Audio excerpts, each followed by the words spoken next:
take 2 months, do a bike ride and raise £200,000 for charity, which was a problem when you're racing, because if you're not riding a bike 20 hours a week, you're not strong enough to race. So you have to be riding, even if you don't want to ride. Oh, when that stuff started to happen, I was like, right, I am in. I am saying yes to stuff just to see a new place. So much room for, loads of people can do this.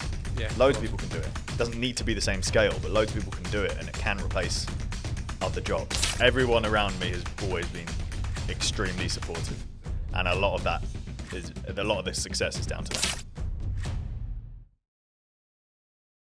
You wanted behind the scenes. Yeah. You want behind the scenes of media companies. This is it. Oh, I really need an accountant. Oh, do I put that? Is that a business? Do you know expense? that it's not behind the scenes if you show behind the scenes? What does that mean?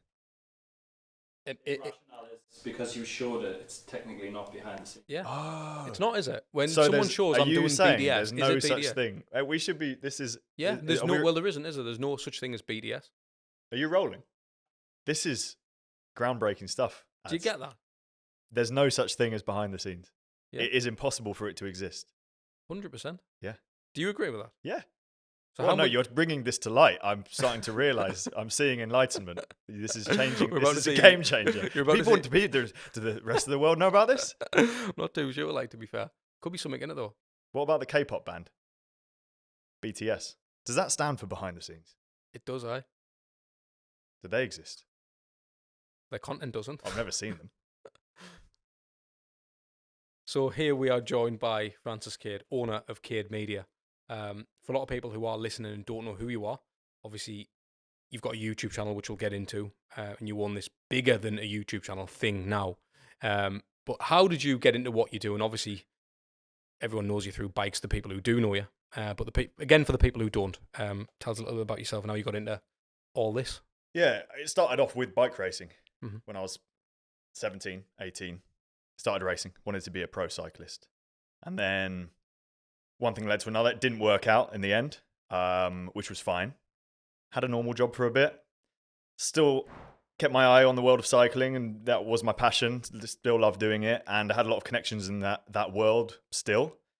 And then I realised I wanted to get back into it somehow, and like, I saw some guys making videos on YouTube in other niches, you know, whether it's about filmmaking or, you know, Yeah. there were football videos, there's gaming videos, there's everything. But how much is there about cycling? So I started making videos about cycling. And before you know it, one thing led to another. And now we have this company that makes exclusively videos about cycling and podcasts and all sorts. You say one thing led to another. Now, that sounds easy for anyone listening. Oh, yeah, or there's quite a watching. few years of stuff in between. So what is the things that led to another? So for instance, when you create that first video, Yeah. how much of a plan did you have when you create that video? Was there any kind of, let's just keep doing this thing? Or it was a case of, fuck, I've done that first one, I'm not going to do any more? It started off, it was a balance to begin with between working a normal job. I was working at Sainsbury's and an old people's home while making videos. And I just loved the process of making videos. And after 5 or 10 of them, I was like, oh, you can make, you know, just made 50 quid off YouTube. Yeah. This is amazing. And then I knew I wanted to do more of that and less of the jobs I was doing at the time. So I was finishing work at 4 p.m, make a video about cycling, go for a ride, just film what you're doing, and you're learning the process as you go. And then slowly the proportion of video making to working those shifts, you know, I was doing more videos, less shifts. Were you doing different types of jobs, or was it? Yeah, it was a mix. I was unstacking shelves. I was doing the picking Right. at Sainsbury's. Yeah. It was Okay. it wasn't an interesting job, Yeah. but it gave you a lot of time to think because it was very like, you know, Yeah. you're just scanning a thing, beep, beep, beep.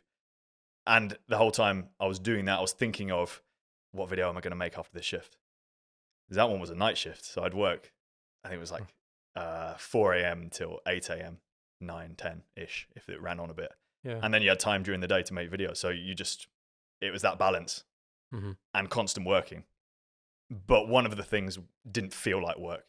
And to an extent, it still doesn't.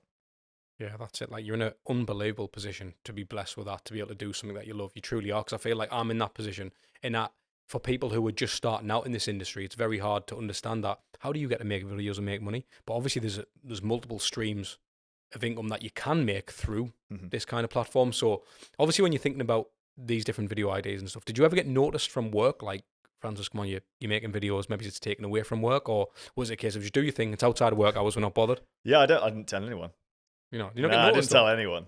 I just was focused on, I'd chat to the people at work, but you just get on with the job, and then I was excited to finish and just start making a video after it. But no, it served its purpose. You have to, you got to make money, so I had to do the shifts and then had to move on to. And how long were you doing the video thing for while you were kind of running it side by side with the job before you actually made that transition? Oh, at least a year. Yeah. Maybe longer. Yeah. And then went full-time YouTube. Yeah, probably a year and a half. And did you do the classic, like when you started making the same as what your job page is, that when you left? Or did you try and get a certain sponsorship or a certain deal or something like that before you could make that leap? Or was it actually a big risk what you took when you look back? Everything's a risk. But yeah, I was probably earning about the same when I switched. Yeah. About the same. But then at that point, when I then started focusing on it solely, it grew quite quickly because I was very focused on it. And then you're producing, double as much content, probably more than double what I was doing before. I think that's the thing as well. People don't see the amount of hours that get spent on the videos before they do go out, because a lot of people see the final polished 9-minute video, whatever it is. Yeah. They might see a nice ad on it or something and think, 78,000 views, brilliant. But they don't realise up until the 78,000 views, it never popped like that on the first video. Can you remember how many views your first video got? Oh, not many at all. Like what we're talking? Less than 1,000. Less than, it was a real trickle at the start. And my first few videos, they weren't really focused on cycling. And then I think I dropped one where I was at a cycling event. And the events were great because I knew a lot of the people who were there. It was bike races, right? So I could get interviews with my old mates who were on my team. And that made it a little bit more interesting than anyone else's video. There would be other journalists there taking a video of the race and they'll post it. But then suddenly my videos would have personal little video clips of, me interacting with an old teammate. And it was obviously, that's more interesting to people. So it worked really well. On top of that, you have the name of the event and people are searching for it. So I think I did the one big, like my first big video was one of a race called Red Hook Criterium, which is a brakeless fixed gear. Do you know what fixed gear bike is? Yeah, with no Your gears. viewers might not. Yeah. So it's one gear and you can't freewheel and there's no brakes on the bike. So it's the bikes they use racing around a velodrome. So the stuff you see on the track, like Chris Hoy. Yes, Fixie. Yeah. So people riding around town, bike messengers always used to use them. And there was this a series of bike races called Red Hook Criterium.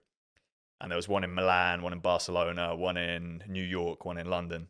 And I went to one in Milan, filmed the race, and I got a clip of a guy after he'd crashed and he smashed his bike on the floor. And that got turned into a bit of a meme, went viral all over the internet. And I got an interview with him afterwards. Right, so overnight, 60,000 views. Yeah. And then I was like, whoa, that's a lot of views. Did you feel the pressure? I need to do then? more cycling events now. Okay. So. And did you feel pressure though to get views, or was it something you still enjoyed? Were you like, well, I've hit 60,000, I can't just top out now? I've never. I guess there's always been that underlying pressure of I wanted to make a lot of stuff, because I knew the more I'd make, the better I'd get at it. Where are you actually from, Francis? Because obviously your accent, you're not from the northeast. Where are you from? South of London. When did you make the transition to come over here? 2 years ago. Yeah, what was that all about? And why did you decide to come to venture in the northeast? Is it for cycling? Is it better? You do a lot of cycling. Yeah, the cycling here is significantly better. I had some friends up here who were having a great time, and then we visited them in that weird gap in COVID where there was or weird time during COVID where you could visit and stay with other people. Yeah, but it was like one household. Do you remember? Yeah, of course. So we came up and like visited some friends, and then we were like, oh, I love it up here. Like the city's great. It's big enough. Newcastle is big enough to be a city, but small enough to be, you walk around in the street and bump into people you know. Yeah, of course. And I like that. And I was like, well, the cycling's a lot better. Well, the house is a bit cheaper. We'll just move. So. Did you move on your own? No, I moved with my partner at the time. Right, I see. So you both came up here. Yep. Right, okay. And how was that then? Were you kind of embraced when you got here? Was it like getting you finally made a move? Or did you think like, was it quite daunting as well? Because again, I've never done it. I've never just moved away. Mm-hmm. I know it's just another city, but still from the bottom end of the country up here. How did it feel when you actually moved here? Did you feel like you made the right decision in terms of career as well? Oh, straight away. Yeah. Did you? Yeah. Did you think more content? Different content. It was inspiring. Yeah. Because it's all new to me. Like London's great, and you would think, oh yeah, there's so much stuff around London, so much opportunity to film things. But one, the cycling wasn't that good. So riding around, filming yourself and talking to a camera, it's very busy. It's like hard to do there. Mm-hmm. Whereas here, you've got endless empty roads, you got loads of gravel tracks, you got like the towpaths. There's a much better variety of riding up here. But then the local riders as well, there's just as many people who are into bikes. Mm-hmm. So finding the content, and there's a cool bike shop under the Tyne Bridge here. So we got in with those guys, and before you know it, you got a great network of people, and it's just been constant since I got here. How much of what you do now is for YouTube over the love of actually ride? Well, good question. I go through waves Mm-hmm. of loving riding a bike and then not wanting to ride. And I think I was like that when I raced as well, Mm-hmm. which was a problem when you're racing, because if you're not riding a bike 20 hours a week, you're not strong enough to race. So you have to be riding even if you don't want to ride. Yeah. Whereas now, I can ride just when I want to ride. I don't have to be peak top end fitness the whole time. Yeah. So in a way, you probably get more enjoyment out of it now as well. Yeah, when you do. Totally. Yeah. I've maybe ruined myself by riding in some amazing places around the world. So doing local loops here might not seem as exciting anymore. But when you have the right people, and when I feel like riding, I go for a ride. When I don't feel like riding, I haven't got that pressure anymore. Yeah. Whereas when you're like pro athlete or elite level athlete, which I was, you have to ride all the time. And that was a thing I struggled with. Because how did when you were an elite level athlete, how did you sort of balance nutrition, and where did you get all that knowledge from? Was that something that you got given as part of a bigger thing? Do you know what I mean? Were you part of a club that, you got that nutrition? Yeah. Was it knowledge that you had from young? Or was it your own research? Like, how did you, because again, it looks super cool and sexy, everything that you're doing on YouTube now, but I know personally, and I don't ride, but there's, I understand nutrition. I know there's a lot that goes into that. So for someone who watches you, what they probably don't see is how much you prepare yourself in terms of what you're eating and things like that. Mm-hmm. Where did you get that knowledge from, and how good was your nutrition? Or how optimal were you? Cycling has, I think, only just caught up to... Well, nutrition is a difficult subject. Yeah. Because there's a lot of conflicting scientific advice out there. Experts disagree all the time. In the world of cycling, when I was racing, it was a bit behind the times. Whereas now, everything is very carbohydrate focused. Like the kids these days, if you chat to young racers who are in my position, in the position I was, and you chat to them now, they are all on their rides and they're like, right, 100 grams of carbohydrates an hour. I have these gels. I have this in my bottles. I know what I'm eating. I know I have a recovery drink straight away. I know it's mostly going to be carbohydrate in the recovery drink, but a little bit of protein. Back in the day, for us, this is not that long ago, Mm-hmm. we were doing long rides, trying to get as skinny as possible. We'd eat, a couple of cereal bars on a ride, and then we'd race properly with nutrition, with, bars and gels and carbohydrates. But definitely in training rides, we weren't as focused, and we didn't really follow a strict plan as much as the kids do now. Yeah, of course. On top of that, like recovery wise, like you probably drink a protein shake. Mm-hmm. You didn't, the information wasn't, you weren't that well educated, even when you were on little teams. But it did get progressively better. I did it for 3 or 4 years. And over those years, the information got better. The team coaches knew what they were doing. There were more nutritionists involved. So you think now, now, now the kids have got it. Yeah, I was really going to say sorted for out. someone now, which who's is why getting guys into are getting faster. They're getting faster and faster, and they're constantly counting. They work in kilojoules, and they know exactly how much they need for the race, and they've trained their stomachs to deal with all of the stuff. So if you're training with, bars and gels, it's basically just maltodextrin in a packet, with some extra bits added to it. Sometimes, there'll be like beetroot and stuff, but the brunt of it is like it's pure carbohydrate, and you want to absorb as much of it as possible. If you're doing that through bars and gels, which is convenient, you need to practice doing that. Otherwise, you end up feeling sick. So you need to be doing it in training, and then you do it in racing afterwards, and you're not going to have stomach problems.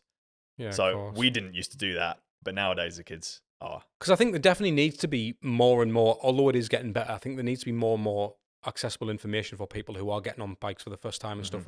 I mean, they're getting on young now as well. So, I mean, one of my clients is a nutritionist, and you know, he deals with like elite level athletes and things like that.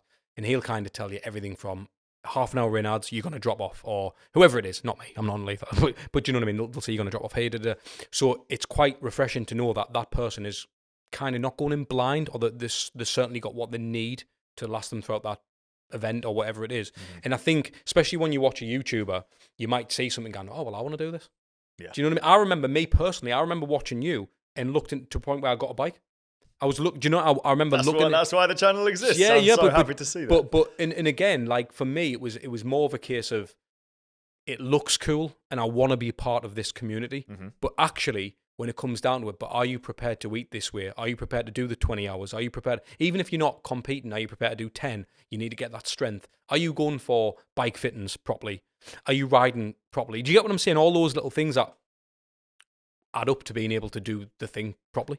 Because there's no point in just kind of winging it. How many people? Okay, so this is what we talk about all the time, and Jimmy is great. So my business partner, who's on video with me all the time, he acts as a great person to counter all of that kind of perspective, because he rides a bike for fun, and he will eat normal food. He's not fussed about racing. He's not fussed about going fast. And his argument is that 99.9% of people in the world are like him. There's very few people who truly want to be elite bike racers and live that lifestyle, because it's extreme. And majority of people just want to have fun. 100%. So where's the sweet spot? Well, I understand that 99.9% of people would be like, and I agree with Jimmy in that respect, but I would also say, what are you sitting on, 250,000 subs? Yeah. And a lot of people would look at you and go that way as well, where they would, because you do things with bike fits and stuff and all that type of stuff. So you ride properly. You're not competing, but you're still doing it probably more than you're not in the 99%, I'd argue. Could be wrong. Do you think I'm wrong? No. I think you're right. So, like, I am, because of the background I've had, more performance focused than most people would be, or like I understand that mindset. Yeah. So I do think there's still hundreds of thousands of people around the world who, because it depends how you are, isn't it? Like for me personally, if I do something, I want, even if I don't need to, I want to know.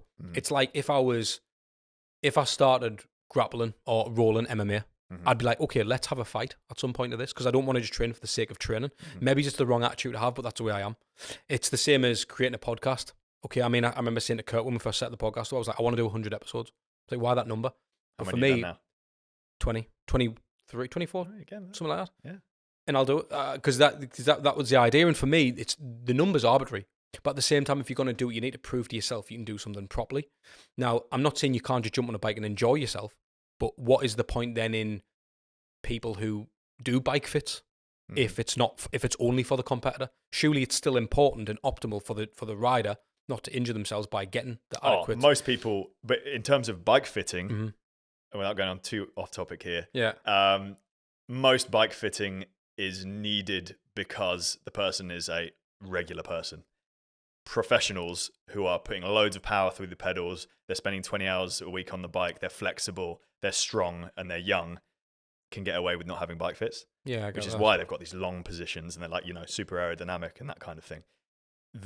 It's normal people that tend to need bike fits.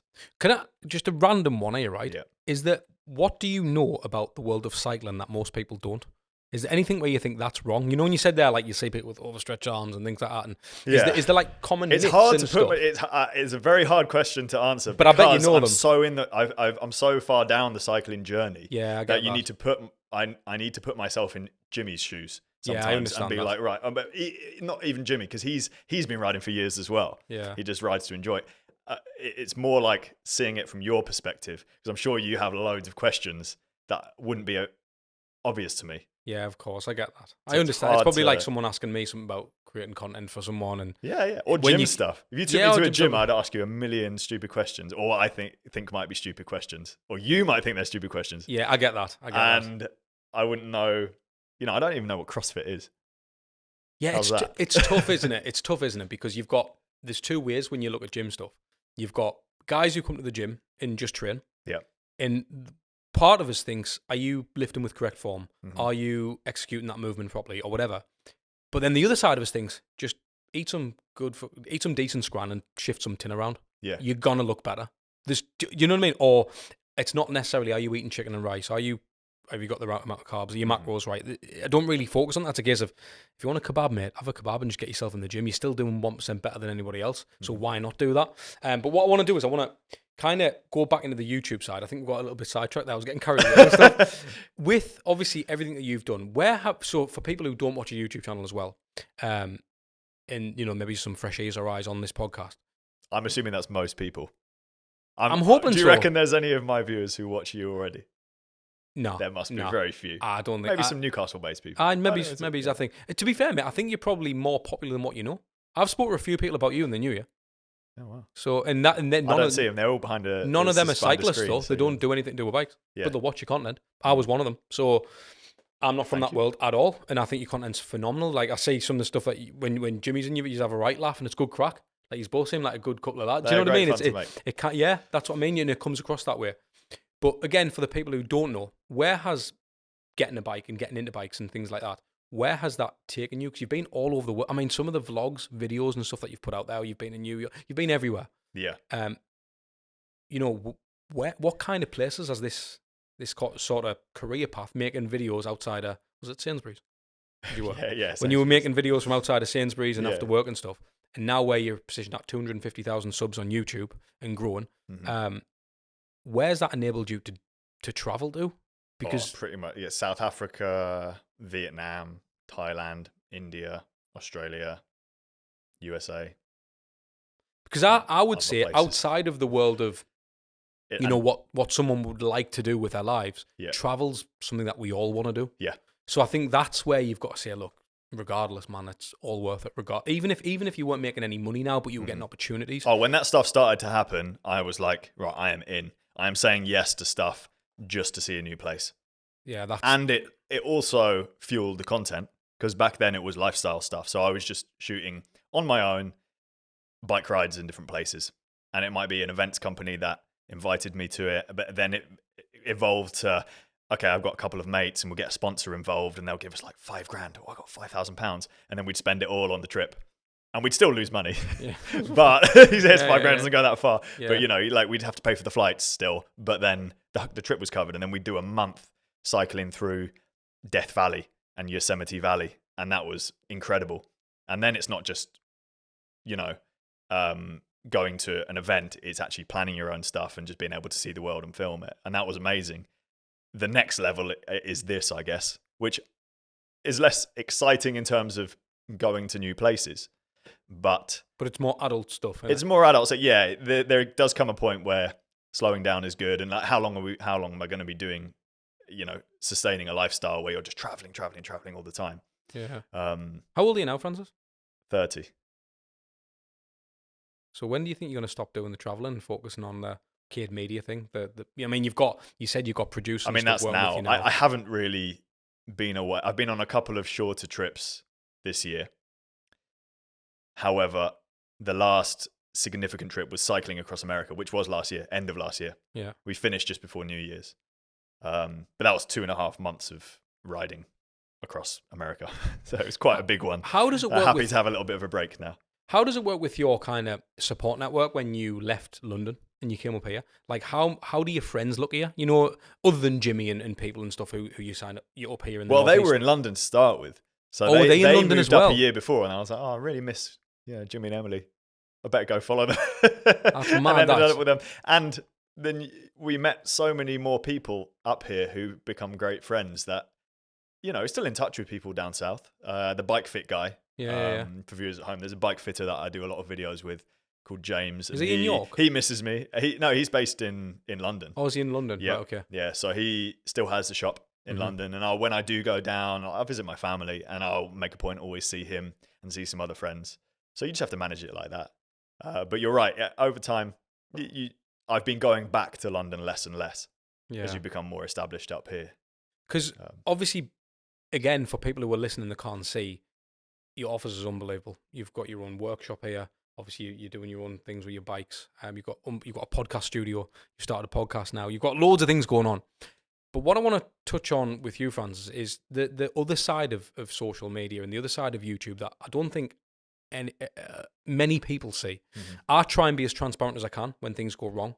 I try and say things, but again, to highlight reel, isn't it? Instagram and stuff. Is there times when you just think, I just don't want to make these videos, but I know I've got to? Is there times when you actually want to just fuck it off? Or is there times when you'd rather a normal job? I have the opposite problem, which is I can't stop working. Even when I'm at home, I'm working on my phone. Whether, like I struggle to switch off. And I love working towards the goal of get this bigger, I want the biggest cycling YouTube channel. Is that the goal? Yeah. Yeah. And then what? If you didn't have a goal like that, you wouldn't keep going with it. Okay, so you're the biggest now, right? You're the biggest now, let's just say, hypothetically. I'm not the biggest. If you are. Yeah. I could click your fingers and you were now. Yeah. Then what? What's then the what? goal? So is that, how does that look for you? Is that more offices? Is it more a bigger team? Is it more content going out? Is it a bigger clothing company? Is it a bigger podcast reach? Like, what's the goal of having the biggest? Because again, I appreciate it because I'm the same as you, non-stop. But at the same time, because I'm exactly like that. When people say, where do you want the content PT business to go? Mm-hmm. I want to create content for as many people as I can in social media. Yeah. Specifically in areas that I enjoy, which are athletes, gym, like fitness, that kind of influencery space, if you like. But again, when someone says, but why? It's like... You don't know how to answer. You don't know how to answer it. And that's why I ask you, like, at the cost of what to get to that position? Because what does that position mean when you're there?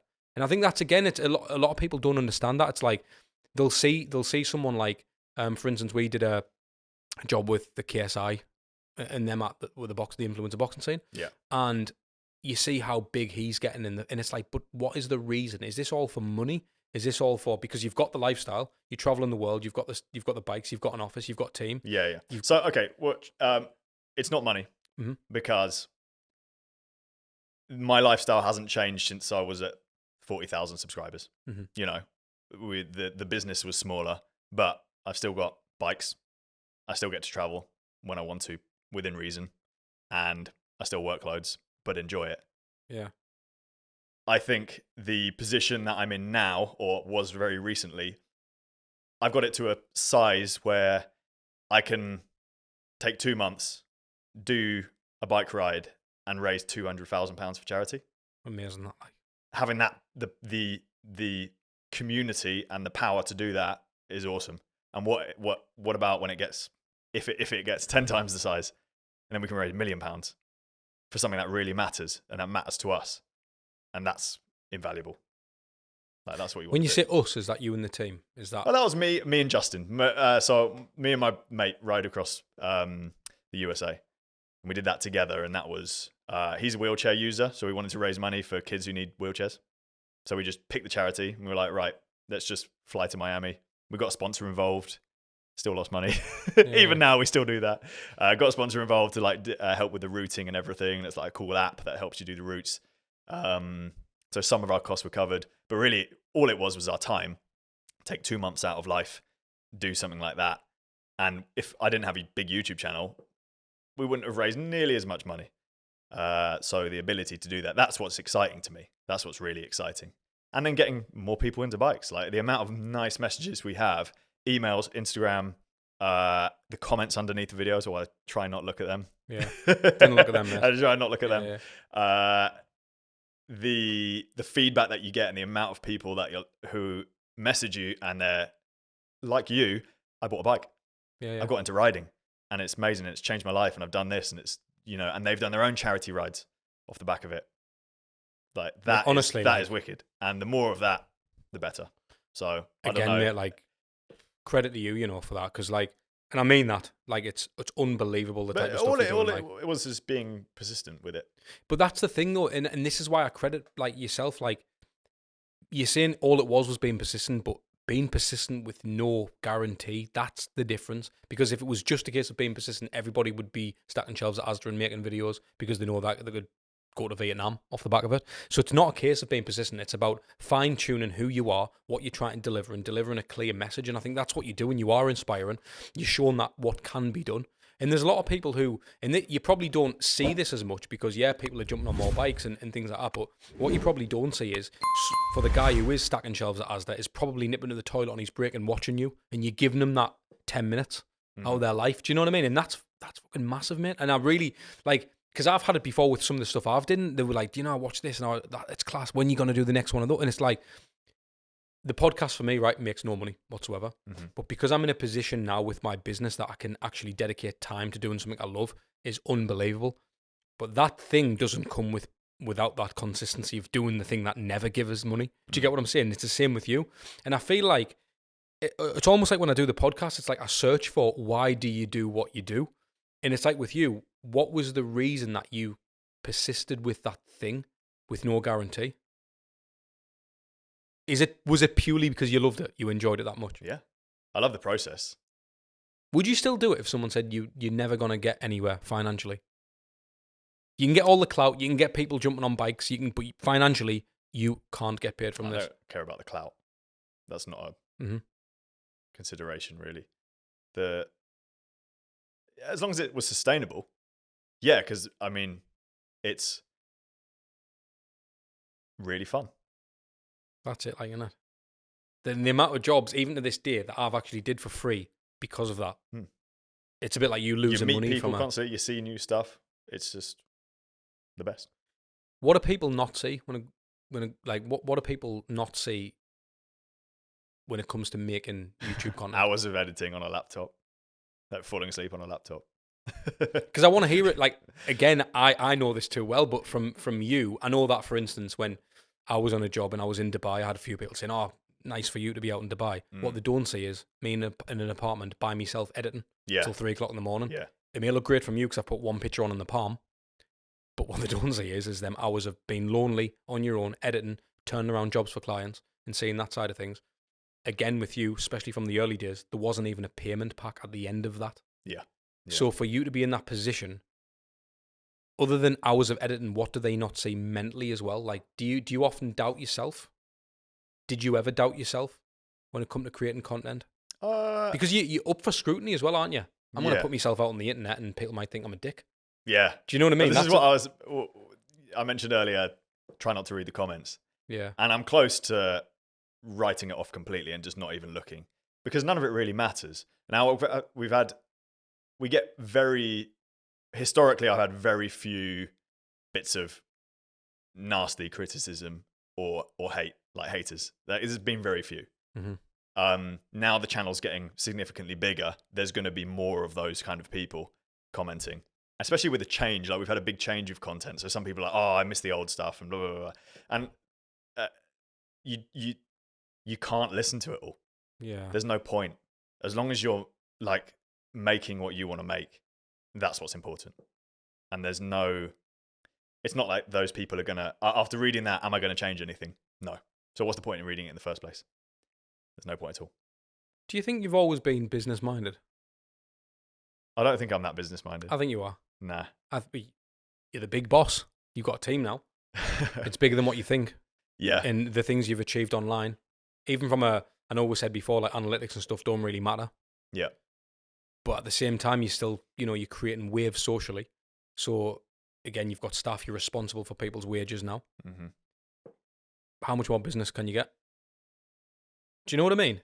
And I think a lot of people are like, I'm not business me, I just do what I love. Yeah. But you are, because arguably it's a bigger business than what another business, someone could have a window cleaning round. Yeah. You could be, you've got more staff, you've got more overheads, So you're still a business person. And I suppose I am by definition. However, I'm not very business minded. Jimmy is. Okay. And it's been brilliant having him come in and take over that side of stuff. And then I can focus on, because all that stuff, all the business stuff stressed me out. Negotiating contracts, having the relationship with the companies that you need to in order to make a YouTube channel sustainable. If you want to do it full time, you have to manage these relationships, and all of that stressed me out. Like emails, like getting back to people wanting to have a quick catch up. When you're making videos 7 days a week, then the time that you know, a lot of the companies that we work with, they'll have a person and they're in an office 9 to 5. Yeah. So they're like, oh, can we schedule in an hour and blah, blah, blah. I can't commit to that. Like, no way. Because I've got making a video tomorrow and I don't know if I'm going to be in the right creative like mindset to do it. So I need to keep the whole day free. I'm one of those people that's like, if I have an appointment at 5 p.m., we've talked, you're like trying to schedule in a time to do this podcast. It's like, no, we're not like, I'm sorry, but it's hard to 100%. to say, yes, I'll do 4 p.m. on Thursday, but I don't know if that's the time when I'm going to be feeling good and I want to film a thing. Yeah. So like the schedule is like the worst, the absolute worst. Yeah. So you think, so my calendar is just like empty. So you think when it came to like sort of growing your business and making it more sustainable, someone like Jimmy was the best you needed? It's skyrocketed having him. So what does it take to actually have a substantial business based off the back of YouTube? You know, when you said like, if you're going to do YouTube full time, you need certain things in place, contracts and stuff. Again, a lot of people probably look at you and go, right, okay, I'll just buy a camera, start filming myself. As long as I can get 20,000 views a month, I might have something to go at. How hard is it and what things do you need to put in place to make that happen? That is pretty much it. Grab a camera and start getting, if you make something that people want to watch, then that's it. That's what I it? fucking love though. I love that though. There's no permission. Do you think, it is permissionless. Do I you think think that's what I quality love matters? about it. Huh? Do you think quality matters? Yes, but what people think quality is, the definition of quality is misunderstood. Because quality isn't, I have to shoot everything with an FX3 and 4K. That's not quality. Quality is information and presented in the right way and packaged. Yeah, that's what quality is. As long as the content is delivered. If someone watches something and gains value from it, whether that's confidence in, I watch your stuff and suddenly I feel like I'm confident enough to go to the gym and know what I'm doing, or I feel confident enough to go on my first group ride with a cycling club. That's value, you know. Yeah. So that's what you want to. That's what you want to give people. What do you think of the state of YouTube right now in terms of people coming to the space? Because there's a lot of, I don't want to say there's a lot of bad content because, again, who am I to judge on that? But what do you think of where YouTube's going and stuff and how everyone's just, I mean, there's a lot of people now creating a lot of, I don't want to say, again, I don't want to say bad content, but yeah, bad content. Can you give me an example of bad content? I don't want to put you on the spot. What do you think is bad? I just feel like there's a lot of people who'll pick up cameras and start vlogging with no real intention, but they'll see someone like Cade and think that's what I want to do. But that's how you learn. I understand that's what I did at the start. But I've just had a conversation. Like, you don't know what you're doing at the start, do you? You just kind of, you do pick it up and then you start making stuff and then you work out what works well. Yeah, I get that. And then you adjust it and then you do it 1,000 times. 100%. Like I wasn't good at making videos when I started. I just made 1,000 of them. Okay, let me rephrase what I said because again, this podcast could be bad content to Joe Rogan, so I do get that, right? But I think you're very good at talking. Do you? Good conversation, yeah. Thank you, mate. Yeah, I appreciate that. And no notes. Our podcast, we've got a PDF of stuff. To be fair though, I think you need talent. structure with certain things, and I think again, it's one of those where like because I'm around a lot of people all the time creating who are also creators, I think it's made it a little bit easier for me to navigate. I'm not trying to discredit myself, but I think it's been easier for me to navigate conversations because there's a lot of stuff readily available on Cade on YouTube. So I already feel like I know you before I know you. Yeah. And I think that's, again, social media, and it's you putting yourself out in a certain way, which I can approach. What I meant to say was, with people now will see someone like you in just starting creating content because they feel like there's a lot of money. And I mean, for instance, I know a lot of people who are thinking about leaving their jobs to pursue an online path on YouTube. Yeah. With no real intention of making that their thing. They just think it's sexier than what it is.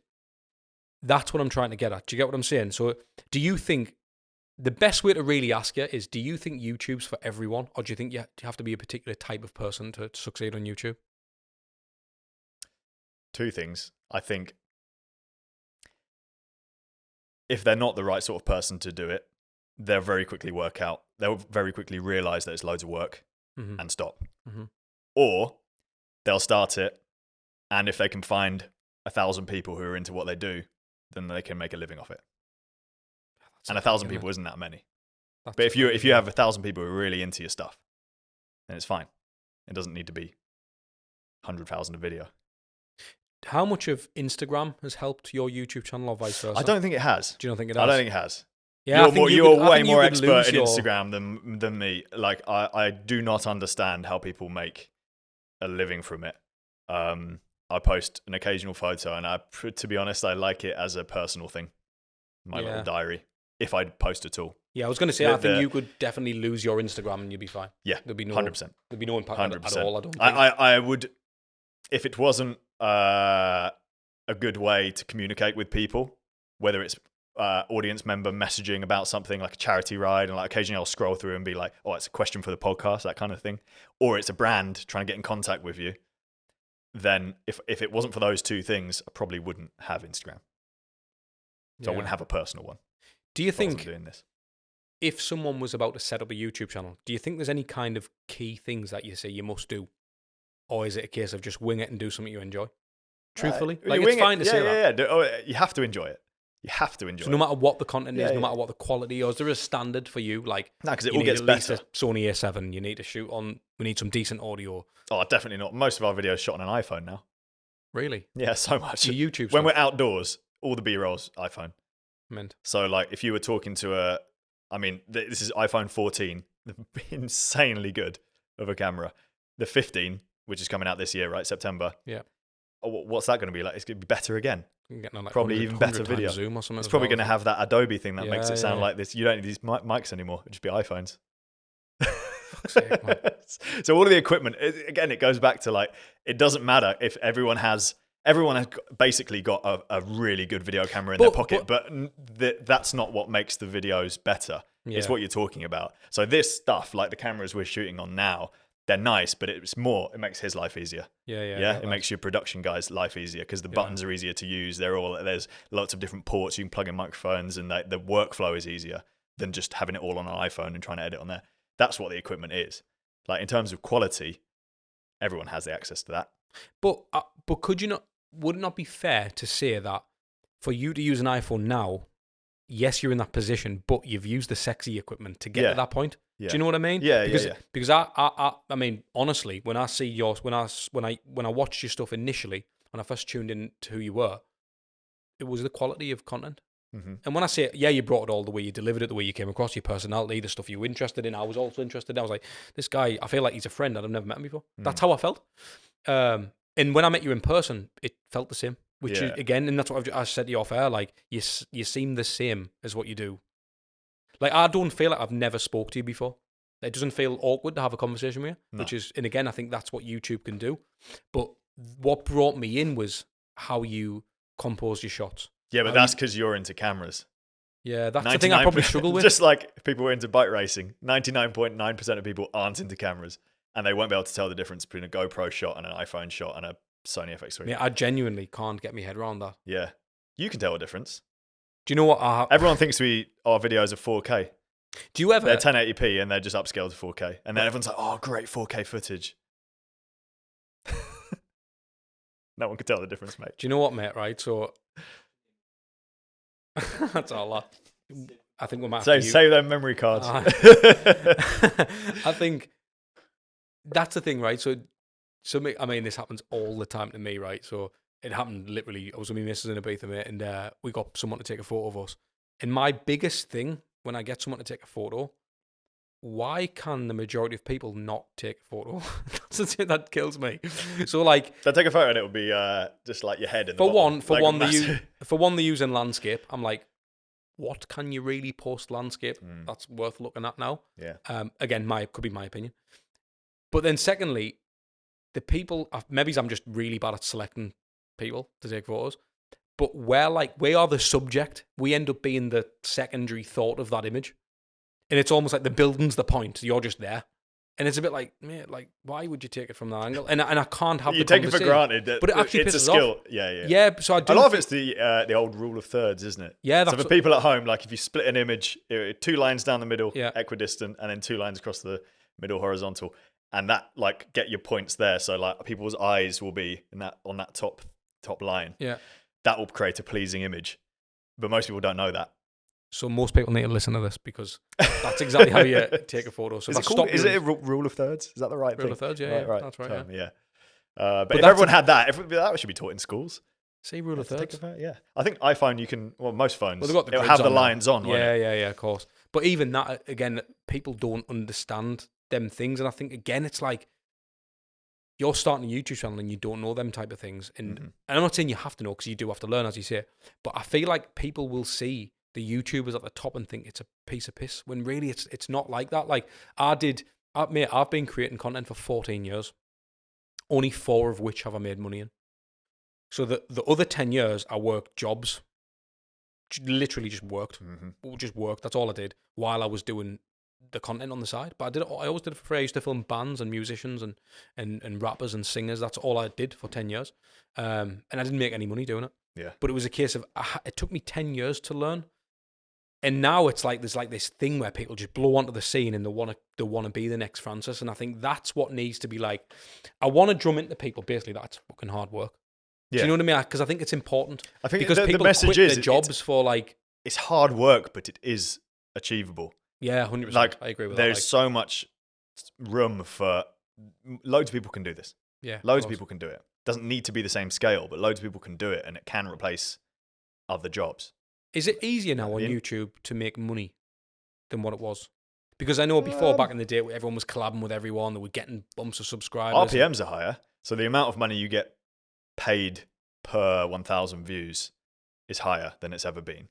Yeah. Depends on the sector. So cycling, people with money are interested in it. You know, people would buy expensive bikes generally, so it's quite a high RPM thing. If you make a YouTube channel, if you're a kid and you're into gaming and you do that, you need a lot more viewers. You need a lot more views of video for that to earn the same amount of money as a cycling. So it doesn't video, matter right? so it matters what the content is. Yeah, it matters. On the the topic type is of, very, very, like, that controls how much you end up making. From the ad on that particular type of content. So the people watching my stuff, because they're into cycling, they'll get served ads about bikes. Or it might be, you know, they might be into watches. So they'll get a watch advert, and those companies are paying a lot more money to have those, to access that audience. Whereas if you have a channel about gaming, you might have a younger audience, they're being served adverts which won't cost the advertiser quite as much, because the audience that's targeted have less money. Do you get to spend many on people stuff. trying to give you free shit to plug on videos? Quite a lot, yeah. What type of shit do you get? Say no to most of it. Yeah. There's a pressure washer there. So I banged your microphone. That was a pressure washer from a Chinese company. It's actually really good. It's nothing to do with the video. We got 3 of them. There is one here. There is one there. It's difficult. So with free stuff, firstly, you have to declare always on video if something is free. Yeah. So we'll always just say, you know, this company have sent us this stuff. We actually have a show called Mailbox Mondays, which is never on a Monday, where we'll unbox different bits of stuff. Sometimes it's things we've bought, like we had this Sony microphone and a bunch of Sennheiser microphones that we tested the audio in here, and they were like sent to us, but they got to be sent back. So as long as you make that clear to the audience, some stuff is sent and they'll just leave it with us, and we'll be clear then as well. But it's content for us. Yeah. So the more stuff we can get hold of, the more bikes we can have to test, or like, you know, we were thinking like, oh, how do we expand? How do we, you know, e-bikes, they're going to be big. Electric skateboards, why aren't we testing stuff like that? So we'll message companies like, oh, can we have this? Like, we don't care about if we have to send it back, but it's valuable content for us. Do you ever have things to test? Do you ever have to pay the price on that stuff? Do you ever go out and buy things for the purpose of content? Oh, so much stuff. Do you? So much stuff. So we buy more stuff than we get for free, significantly. Right, and what's the We've probably spent £30,000 to £40,000 this year just on stuff to put in videos, which you can sell afterwards. Yeah, of course. But like group sets, so all the parts on these bikes, I bought that group set. That one was given to us.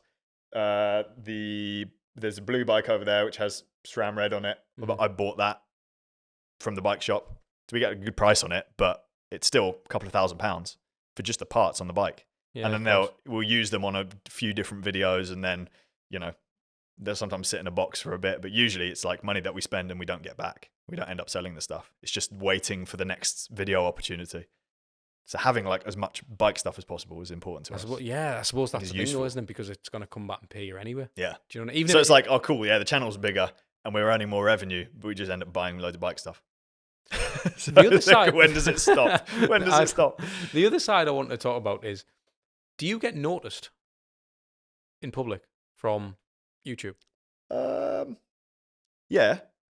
More. Is it odd because you're just a guy who worked at Sainsbury's and created some YouTube videos? Because you don't see yourself as this guy who's got a big company and the rest of it. When you're out in the street and stuff, do you get spotted much? Or because with what you do, it's a proper, like, it's almost like a cult thing, isn't it? Like, definitely when you're dressed as a cyclist and you're in on the routes that cyclists would take through towns. You know, there's kind of set routes you take because it's like it is the safest road or the best road you'd take out of Newcastle. Or if you're in London, there's the riverside cycle lane. So like often there, I bump into loads of people who are like, oh, I love your videos, that kind of stuff. And it's cool. I've got used to it now. Do you get spotted? It's all nice people. I've never had a weird interaction at all. Because I remember you making this video before about when people were putting things on cycle paths and stuff, wasn't there? Like, with almost like just basically had a group of arseholes who were stopping cycling. Do you know, was it like spikes or something? Or it almost looked like barbed wire or something like that. You did a video on it on your YouTube channel. Oh, someone put a massive, like a piece of fence that looked like one of those traps with wood spikes on it. On a trail in the... Because do you get much hate from people who, you know, in cars and stuff as well? Because I know there's a big thing, isn't it, with cyclists and people riding bikes. I know you're not on roads and stuff now, but do you get a lot of that? Because there's a big stigma, isn't it? Like a lot of people don't like cyclists. So am I wrong? I think it's changed a lot. There are more people now who are, I guess, the people who make a lot of noise. Like they're noisy, aren't they? So the people who don't like cyclists are noisy about it, and it's like, oh, you know, beeping their horn, whatever. But generally, most people don't mind, and they'll just wait nicely and then drive past you, or whatever. There's no problems at all. I guess compared to places in Europe, where I've done a lot of cycling in Europe, most other countries, to be honest, the attitude towards cyclists is a bit funny in the UK. But that has definitely changed. It is changing for the better as more people start riding bikes. There's more people on e-bikes delivering stuff. There's more people on the scooters, so they're conscious of two-wheeled vehicles. There's better cycle infrastructure, because really keeping bikes separate from cars, that's the best solution. What's your thoughts on cars? Do you drive yourself? I haven't got a license. Have you not? Yeah. I was going to ask you, do you actually drive? But I like cars. Like, I wouldn't be opposed to getting a license and doing it. I just haven't needed to. How old did you say you were? 30? Yeah. It's quite nice that you've went through your life without a license. Yeah, and you've cycled around. Yeah. It is quite nice that, like, because it's odd, isn't it? Yeah, it is odd. Especially up here, it's odd. I've got my house. I've got a little driveway. Have you really? No car. Yeah, all my neighbours probably. I mean, they're just like, who's this weirdo? The other thing I want to ask, obviously doing YouTube, social media, and kind of going the path you've chosen in life, Francis. Obviously you've got a missus. What's your support like? I mean, I'm assuming it's great, but in terms of you're doing a lot of travel and there's a lot of long nights editing, you're saying you don't switch off. What's that like outside of what people see? Like, is it a case of just put your fucking laptop away, just chill? Or is it an encouragement of it's understandably your income? Do you know what I mean? Like, you need to do this. Everyone around me has always been extremely supportive. It's amazing. And a lot of the success is down to that. Yeah. Yeah. It's nice to know that you recognize that as well, because I think a lot of people, like, I know for me personally, like my other half, I wouldn't be able to have achieved what I've achieved up till this point without her. Yeah. And again, because I take the piss and at home and I'm like, you're the content PT. Yeah. Like, because it genuinely is, because I can't do a podcast if I've got, do you get what I'm saying? It's like, you need to have that. And that's why, again, I ask you, because I know that I personally know a few YouTubers and they don't get that support. Yeah. They've almost quit YouTube because of that. Really? And I think it's crazy. It's the same from friends as well. I've been conscious to, you meet a lot of new people, but the core close friends that I have are the same from when I started. Right, I see. And I think that's quite an important thing. So yeah, the support network is one of the most important things in life generally. You know, I think don't the statistics show that it's the single most important thing which affects your life expectancy is support network. Yeah, it is. That's right. So I'm always conscious. Like, I have very good close friends who I work with as well. Have you lost any on the way? So well. No.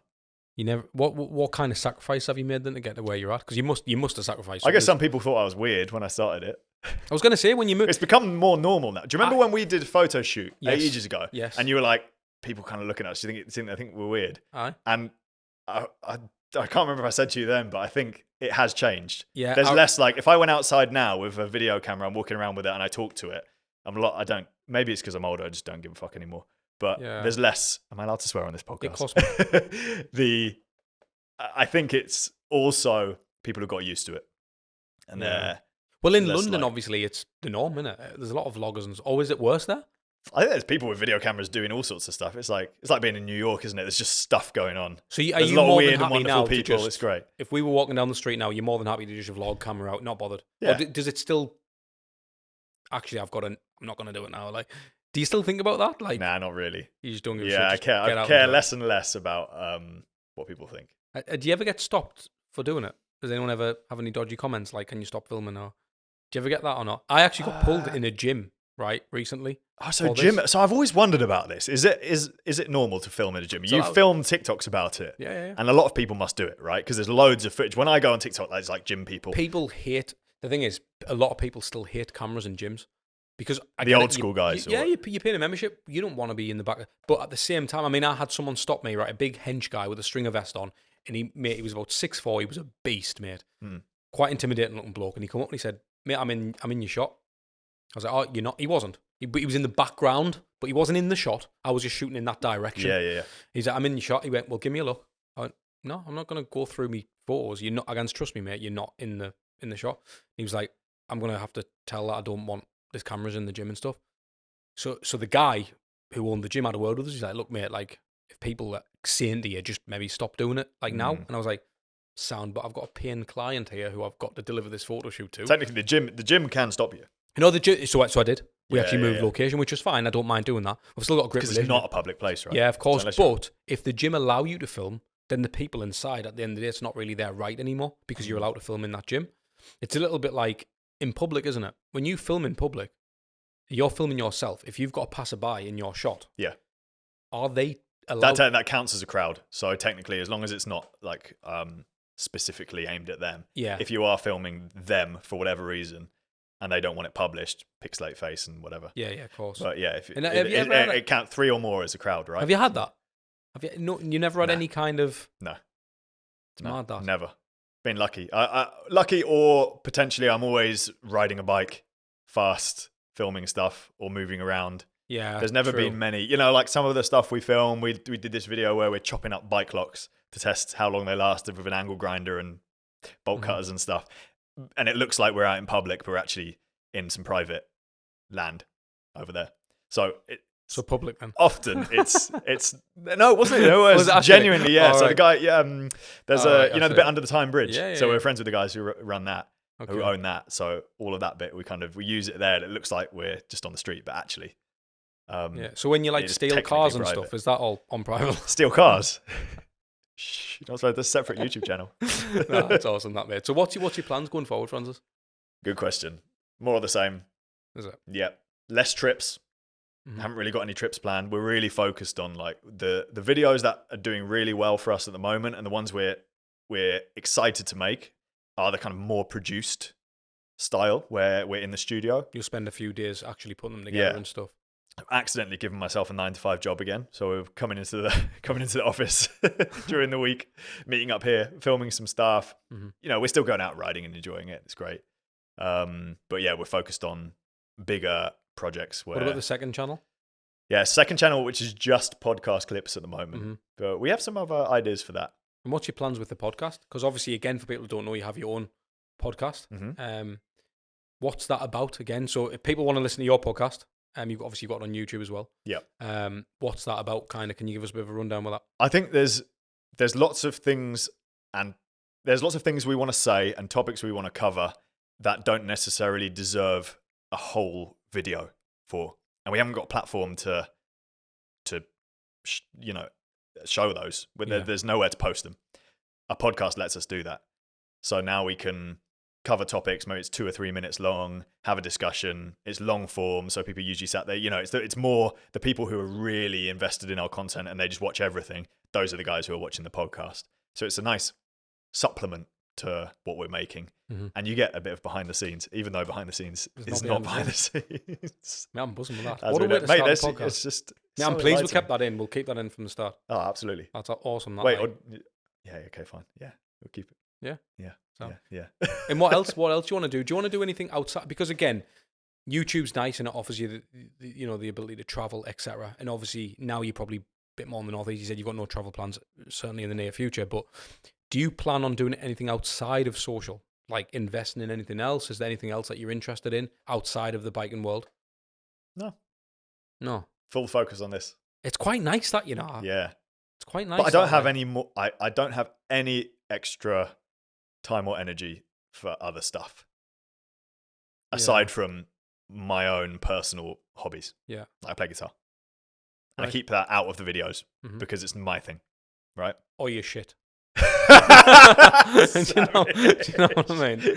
And I'm shit. Yeah. That is. Is that what you it do? Is that what you enjoy? Yeah. And a lot of people. I used to play guitar a little bit in my videos, like at the ends, and people are, can you bring that back? And it's like, no, it's separate. Can I make And a that's the little thing I a little enjoy. intro or something? That gives me energy, and that's like a creative thing. I can just go, it's separate from work, and that I have energy for. That's Yeah. it's good fun. But yeah, in terms of other work stuff, this is going great. I'm gonna keep focusing on it, and there's no extra. I'm full. There's Clothing? no- Because I know you've got We Are the Wild Ones. Yeah. How's that going? And have you got any other plans to do anything with that? Thankfully, Jimmy runs most of that. Okay. Yes, we want to do some more designs. Is that a headache for people who don't know how to? Sort of build a bit of a Jimmy, clothing line? his previous job was running a cycling clothing brand Was that where Atticus? they did, Atticus Yes. still exists, and they just do like pre-order only now, so they don't have to have a massive stock room. Okay. So they've just like scaled it back slightly because it just became huge. And now they don't have to carry stock. They just do a run of pre-order jerseys, and then they'll, post them out when they're ready. So it's like a few weeks. He obviously has all of that infrastructure and the fulfillment and all of that set up already. So doing the clothing brand for us, we just pay Atticus to deal with it for us. So yeah, we've got to advertise it, and we wear it in all of our videos. This is not it, Right. off-brand. But it's a great little. Again, it's a little supplement that if people want to support what we're doing and they can get a physical thing for it, that's the way they can do it. That's perfect. Yeah. Mate. And we wear it in the videos, and then when we get bike grease on it, it's not that expensive to get a new t-shirt. We just nick it out of the stock. I know. Yeah. You're obviously 30-year-old. You've got a house. Your heels are planted firmly in the northeast. Mhm. Is this where you plan to stay? Next couple of years, yeah. So, after then, Top secret. is it top secret? Do you want kids? Do you want a family? You got kids? She's nearly 2. Do you like them? Honestly, do you know what, mate? Genuinely, and I'm not just saying of the video. I'd have 100. Yep. I love them. Yep. It changes your mind completely once you've got kids. It's like a new. I thought I was hungry before. Next level, mate. Amazing. And I'm sure it'll change your life when you go on to it as well. Amazing. And obviously, when you move to LA with your kids in 2 years' time. No, so you're keeping that top secret? Yeah, top secret. No, mate. Honestly, it's been an absolute pleasure. It's been a long time coming. It's been mad to try and sort this out. It has. We've finally done it. We've finally done it, mate. But thank you so much for your time, Francis. Thank Appreciate you. it, mate. Thank you, mate. Cheers.